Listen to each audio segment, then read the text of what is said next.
Puji nama Tuhan. Shalom. Selamat pagi Bapak Ibu semuanya. Bagaimana kabarnya pagi hari ini? Wah, luar biasa ya. Karena kita adalah orang-orang yang luar biasa di mata Tuhan. Baik, kita mau langsung saja pada pesan Tuhan. Di minggu ini temanya adalah melangkah lebih dalam. Diambil dari Yehezkiel 47 ayat 3 sampai yang kelima. Saya mau membacakannya buat ibu bapak semuanya. Yehezkiel 47 ayat yang ketiga. Inilah firman Tuhan. Sedang orang itu pergi ke arah timur dan memegang tali pengukur di tangannya. Ia mengukur 1000 hasta dan menyuruh aku masuk dalam air itu, maka dalamnya sampai di pergelangan kaki. Ia mengukur 1000 hasta lagi dan menyuruh aku masuk sekali lagi dalam air itu. Sekarang sudah sampai di lutut. Kemudian ia mengukur 1000 hasta lagi dan menyuruh aku ketiga kalinya untuk masuk ke dalam air itu. Sekarang sudah sampai di pinggang. Sekali lagi ia mengukur 1000 hasta lagi. Sekarang air itu sudah menjadi sungai, di mana aku tidak dapat berjalan lagi. Sebab air itu sudah meninggi hingga orang dapat berenang. Suatu sungai yang tidak dapat diseberangi lagi. Nah ibu bapak, ini adalah sebuah penglihatan yang dialami oleh Yehezkiel pada waktu itu. Jadi ada air yang mengalir dari Bait Allah. Kemudian ketika diukur gitu ya, ukurannya itu baru airnya itu baru sampai di mata kaki. Kemudian Yehezkiel berjalan lagi, diukur lagi, kemudian air itu mengalir dan baru sampai di lutut, kemudian di pinggang. Dan malaikat itu menyuruh Yehezkiel, ayo masuk lebih dalam lagi. Dan akhirnya air itu berubah menjadi satu sungai. Nah, ibu bapak, ini pesan Tuhan melangkah lebih dalam lagi ya ibu bapak. Nah, ketika kita tahu mendapatkan pesan Tuhan melangkah lebih dalam lagi, apa sih yang terbersit di dalam pikiran kita? Melangkah lebih dalam lagi. Nah ibu bapak, ketika saya renungkan, ternyata melangkah lebih dalam lagi itu memiliki makna serius, memiliki makna keseriusan. Nah, saya mau mengilustrasikannya begini ya ibu bapak. Kenapa melangkah lebih dalam lagi itu memiliki makna keseriusan? Jadi ketika sepasang kekasih ditanya gitu, sudah sejauh mana hubungan kamu? Kemudian mereka bertanya, oh hubungan kami ini udah dalam. Artinya ibu bapak ketika mereka berkata demikian, itu artinya apa? Hubungan mereka itu sudah dalam, artinya hubungan mereka itu udah serius. Jadi istilahnya mereka itu udah nggak main-main lagi. Udah nggak ada istilahnya coba dulu oh enggak. Mereka artinya udah serius. Nah ibu bapak, ketika saya mau mengaitkan pesan Tuhan dengan pesan Tuhan melangkah lebih dalam lagi, bahwa melangkah lebih dalam lagi di dalam Tuhan, bahwa Tuhan itu serius dengan kehidupan kita. Dia nggak main-main dengan kehidupan yang sedang kita jalani. Jadi di dalam Tuhan itu nggak, Tuhan bilang, aku itu lagi nggak sedang main-main dengan kehidupanmu. Aku itu serius dengan kehidupanmu. Bahkan Tuhan bilang, pada waktu aku menetapkan memilih engkau, aku sudah serius bahwa ada satu rencana yang luar biasa. Dia nyatakan ada sesuatu yang luar biasa yang Tuhan sedang kerjakan. Jadi Tuhan itu nggak main-main, nggak asal coba-coba. Si A, siapa tahu dia nguntungin gitu. Kalau dia nguntungin, ayo kita jalan. Kalau dia nggak nguntungin, enggak, dilepas aja. Enggak ada istilah coba-coba di dalam Tuhan. Tuhan enggak istilahnya coba-coba dengan seseorang pada saat dia memilih. Kalau dianya baik, kalau dianya punya karakternya bagus, bisa wow gitu bagi kerajaan Tuhan, maka Tuhan akan mau kerjasama dengan dia. Oh enggak Ibu Bapak, dalam keadaan yang paling jelek, terburuk pun, ketika Tuhan memilih, dia serius memilih. Dia serius untuk sesuatu yang luar biasa. Bahkan Tuhan bilang, dia katakan bahwa aku mau mempertunangkan dengan seorang mempelainya. Itu sebuah tujuan yang luar biasa Ibu Bapak. Namun yang sering terjadi adalah di bagian kitanya. Tuhan begitu serius, kita kadang-kadang gak serius. Bahkan kita kadang-kadang meragukan dengan yang namanya rencana Tuhan. Kita meragukan, kita enggak mantap dengan apa yang Tuhan firmankan, dengan apa yang Tuhan nyatakan. Kadang-kadang maju, serius, kadang-kadang enggak. Kadang-kadang mau, kadang-kadang enggak mau. Kadang-kadang mau lebih lagi, tapi kadang-kadang ketika ada masalah mulai mundur. Jadi Tuhan ketika bilang gini, melangkah lebih dalam lagi, itu bukan hanya sebatas kita diselamatkan. Ya udah, pokoknya saya diselamatkan asal bisa masuk surga, gak sampai ke neraka. Asal saya bisa masuk surga dan gak mengalami penganiayaan. Ya sekarang kan udah bisa baca-baca Alkitab, disiplin baca Alkitab, udah bisa berdoalah, udah bisa sedikit buat renungan-renungan lah. Oh bukan sampai di situ Ibu Bapak. Yang Tuhan mau adalah melangkah lebih dalam lagi. Artinya, ayo masuk di dalam satu kepenuhannya, di mana kehidupan kita menjadi satu kehidupan yang bisa mengalirkan apa yang Tuhan punya, mengalirkan kasih dan kuasanya. Jadi kehidupan yang bukan dibangun karena lamanya seseorang, bukan, tetapi ada sebuah kematangan, sebuah kedewasaan yang terus dibangun Ibu Bapak. Nah Ibu Bapak, saya mau ketika pesan Tuhan disampaikan, ayo kita mantapkan langkah kita, yakinkan diri kita kembali bahwa Tuhan memilih kita untuk satu rencana yang luar biasa. Dengan cara apa? Ayo masuk, melangkah lebih dalam lagi. Dan mengapa kita harus melangkah lebih dalam lagi? Nah ini yang saya mau membagikannya. Mengapa kita harus melangkah lebih dalam lagi? Yang pertama, mengapa kita harus melangkah lebih dalam lagi? Agar janjinya itu digenapi. Agar janjinya itu digenapi. Janji yang mana Ibu Bapak? Nah, Ibu Bapak, saya mau membawa kita dalam satu melihat dalam konteks yang lebih jauh gitu ya, bukan hanya di dalam Yehezkiel 47 aja gitu ya. Dalam konteks yang lebih jauh. Jadi Yehezkiel pada waktu itu dia adalah seorang nabi.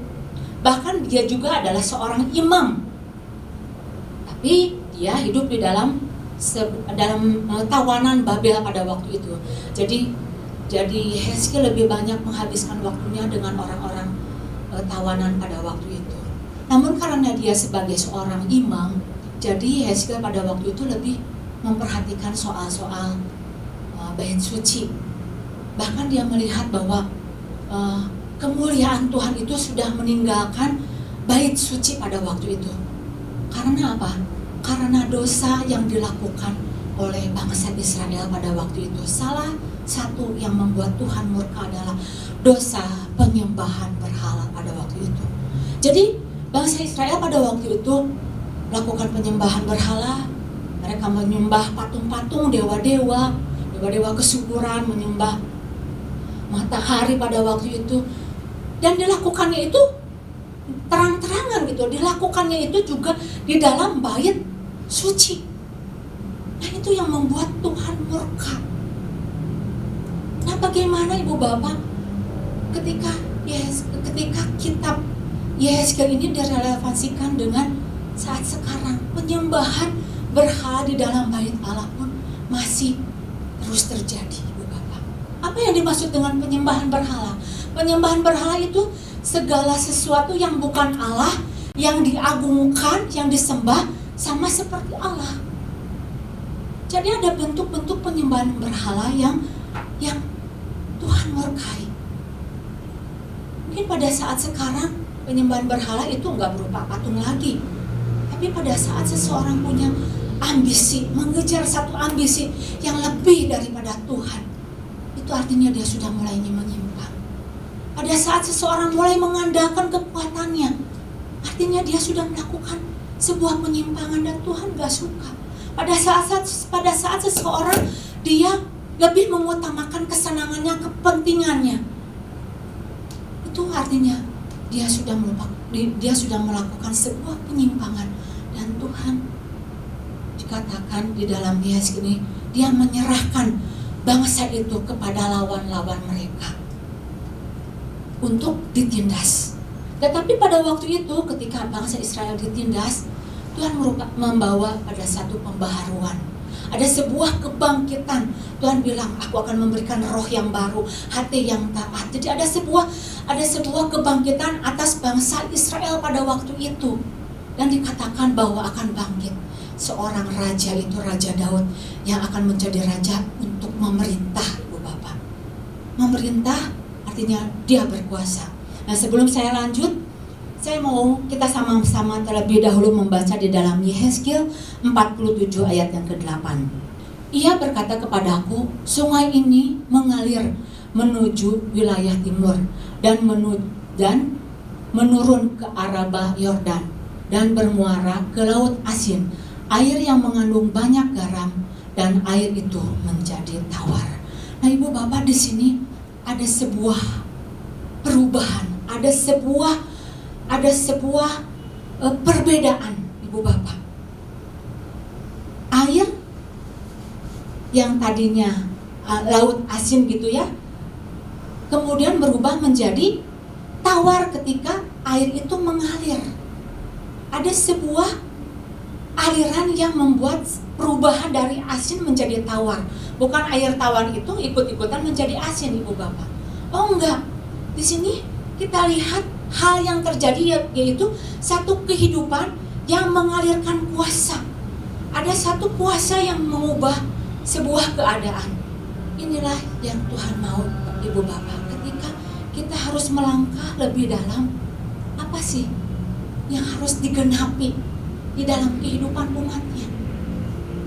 Yang Tuhan mau terjadi digenapi dalam kehidupan umatnya. Yang pertama itu, pertama kali Tuhan sudah bilang di dalam Kejadian 1 ayat yang ke-28. Coba kita sama-sama lihat dulu ya. Kejadian 1 ayat yang ke-28. Apa yang Tuhan firmankan? Allah memberkati mereka.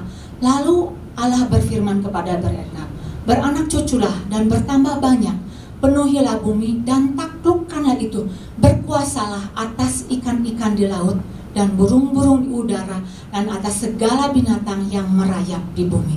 Nah, ini Bapak, ini yang harus digenapi. Tuhan bilang, taklukkanlah, berkuasalah. Jadi ketika Tuhan berfirman, taklukkanlah, berkuasalah, ini firman yang harus digenapi. Ada satu perubahan yang tadinya airnya asin itu berubah menjadi tawar. Ada sesuatu kuasa untuk merubah sebuah keadaan.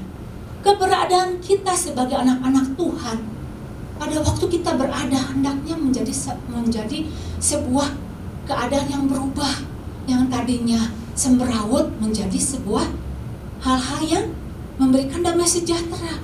Keberadaan kita sebagai anak Tuhan harusnya menjadi terang. Karena Tuhan bilang, kerajaan Allah adalah bukan soal makanan dan minuman, tapi soal kebenaran, soal damai sejahtera, soal sukacita. Nah, ini yang Tuhan mau katakan bagi kita. Untuk saat-saat sekarang, Ibu Bapak, ada banyak orang-orang menjadi takut karena virus corona yang sedang mewabah saat-saat hari ini ya. Orang-orang menjadi takut, bahkan mereka meningkatkan segala upaya supaya enggak kena corona. Ya, namanya waspada harus Ibu Bapak. Tetapi kalau sama-samanya menjadi parno yang berkelebihan, itu kita harus pertanyakan.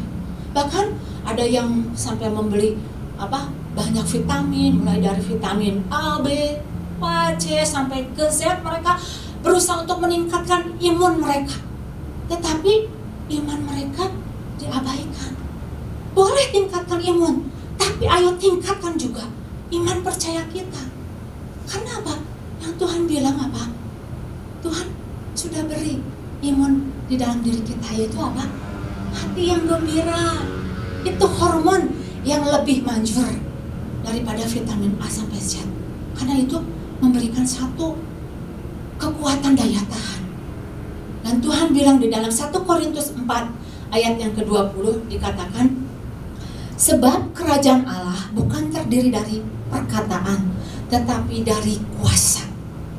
Nah, kuasa di sini adalah adikodrati, sesuatu yang supranatural, sesuatu yang luar biasa yang Tuhan kerjakan. Kuasa di sini adalah artinya itu sebuah kesanggupan, kekuatan untuk mempengaruhi. Arti aslinya the power influence.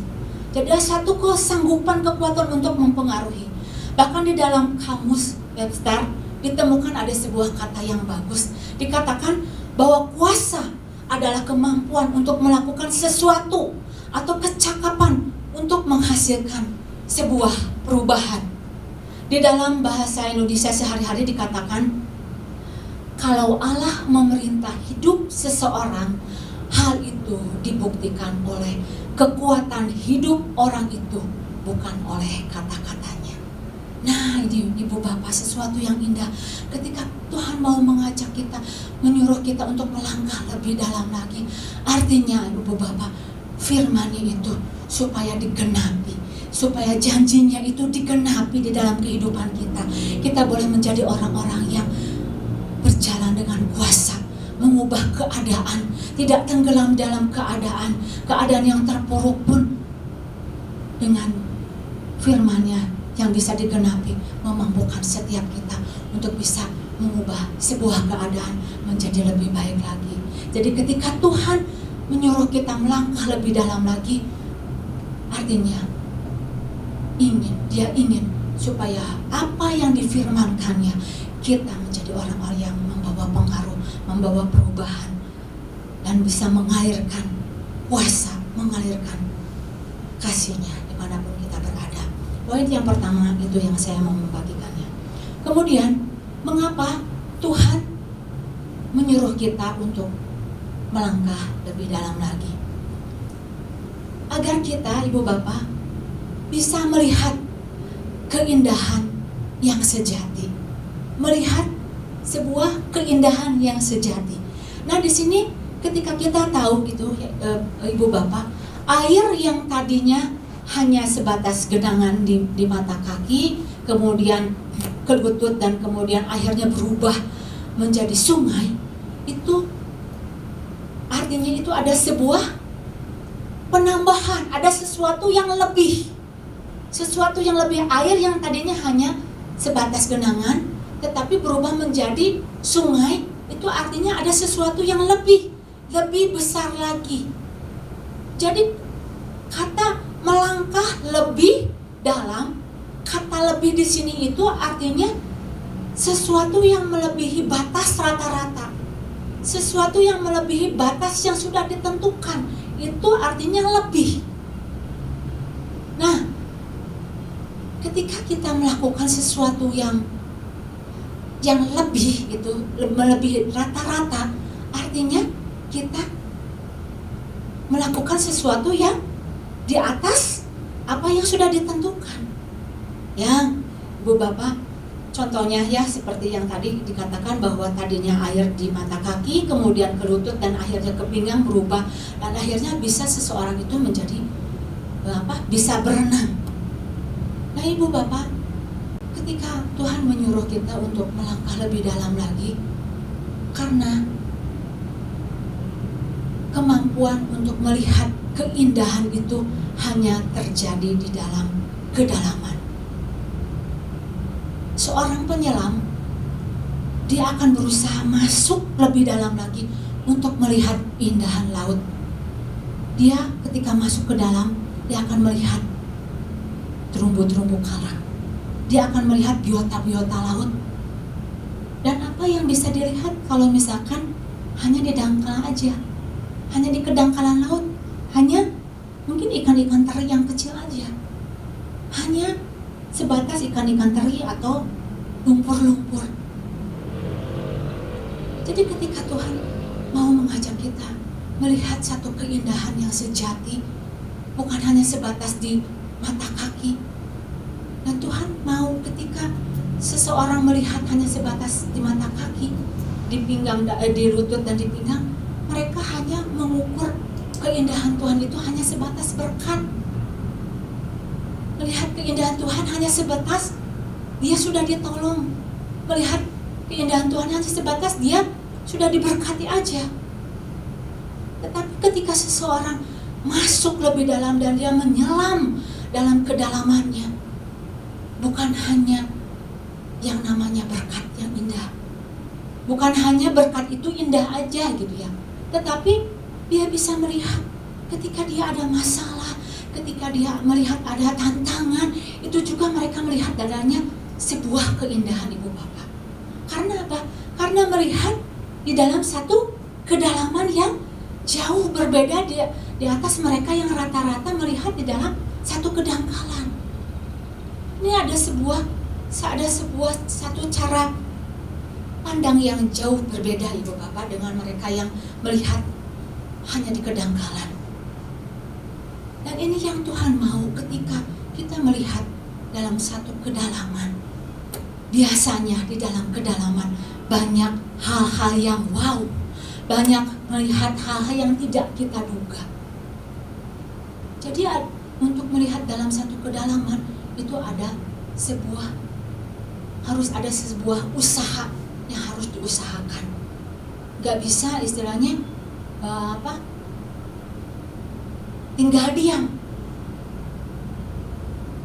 Gak bisa hanya duduk diam, tetapi harus ada sebuah usaha. Saya mau kasih contoh bagaimana Zakius berusaha untuk mengenal Tuhan lebih dalam lagi, melangkah lebih dalam lagi. Jadi pada waktu itu Zakius ada di dalam kerumunan orang banyak. Zakius yang tadinya yang memang orang pendek, tapi dia berusaha untuk melihat Tuhan. Dia enggak duduk diam, dia berusaha untuk naik ke pohon ara dan melihat, oh ternyata ada Tuhan. Oh Tuhan, ada Tuhan. Dan bagi Tuhan, kata lebih itu ternyata menarik perhatian Tuhan. Dan Tuhan melakukan sesuatu untuk kehidupan Zakius pada waktu itu. Jadi sesuatu yang lebih itu akan menarik perhatian dari Tuhan. Dan akhirnya Zakius boleh mengalami perubahan di dalam kehidupannya. Nah Ibu Bapak, ketika kita tahu bahwa Tuhan, ayo melangkah lebih dalam lagi, artinya apa? Supaya kita bisa melihat keindahan sejati yang Tuhan berikan di dalam kehidupan kita. Bukan hanya sebatas kita diberkati, tetapi ada sesuatu hal-hal yang lebih besar yang bisa kita kerjakan lewat kehidupan kita. Kita bisa mengalirkan kuasa, kita bisa mengalami kebesaran kuasa di dalam kedalamannya pada waktu kita masuk lebih dalam lagi. Itu yang pertama yang saya mau membagikannya.